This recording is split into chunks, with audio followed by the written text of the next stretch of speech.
This is part 2 of how to make pierogi. Part 1 was on making the fillings, which were done the day before, and today we're going to start making the pierogi themselves. Overnight we've got another 4 inches of snow on the ground, as you can see out there, which makes this another good reason for just sitting in the house, working in the house and making pierogi rather than running all around in slush and snow. This is the work area. You're familiar with that already from yesterday's operation. What we've got there at the far end is a pasta maker, which we'll show you how we use that for rolling out some of the dough.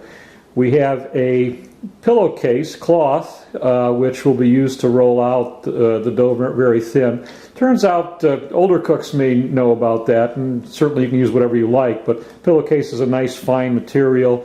We will then add flour to that, and it's just about the right size for working with the pierogi. There's a rolling pin, of course. We've got an inverted pot here, which will be used to hold or let the dough rest for 20 minutes.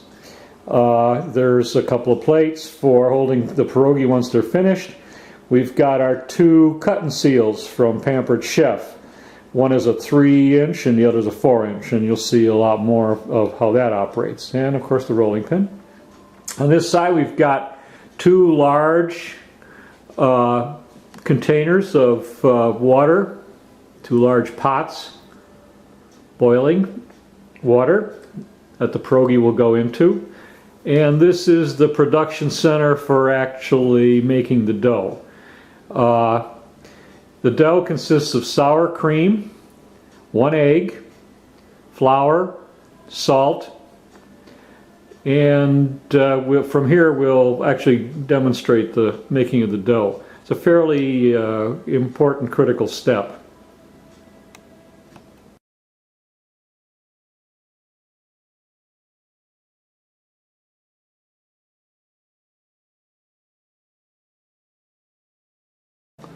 Hi, I'm Chris. Merry Christmas. I'm Gary's kitchen help. I'm the dough maker. I cook the pierogi, and I'm also the cleanup crew. I'm wearing my Christmas PJs because it's Christmas time. So if this video ever hits the internet, we'll probably have to give it an R rating, but that's okay. I already started adding my flour to my bowl here. I need about 2.5 to 3 cups of flour. I added my sour cream.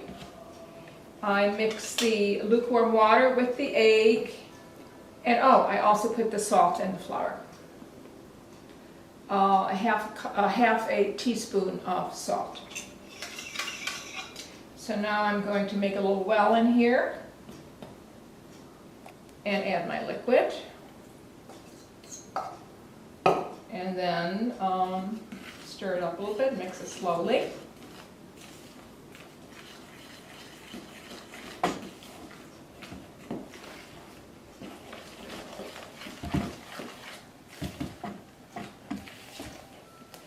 And it's going to be a little bit dry. You might need to add a little bit more water. And then I sort of start kneading it. This is the part I don't like, but necessary part. Gary's very particular about the dough. He doesn't want it too well mixed. Leave it a little sticky.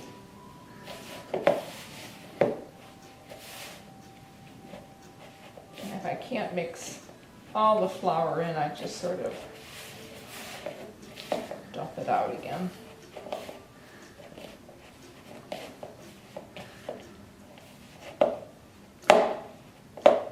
This seems a little bit dry to me, so I'm going to add just a tad more water. Lukewarm water. And this is my first dough of the season, so usually the first dough is not the best one. Once I make a few doughs and I get into the hang of this procedure, they turn out a little bit better.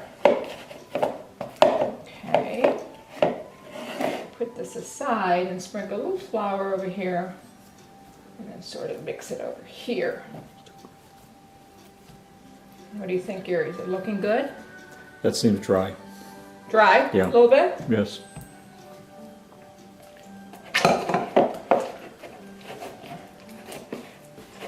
Okay. Looking for a fairly sticky dough. Not a little And I'll too discuss the reason for that more clearly when we start rolling it out. Now that's beginning to get pretty good. It's getting sticky. This looks a little too sticky to me, though.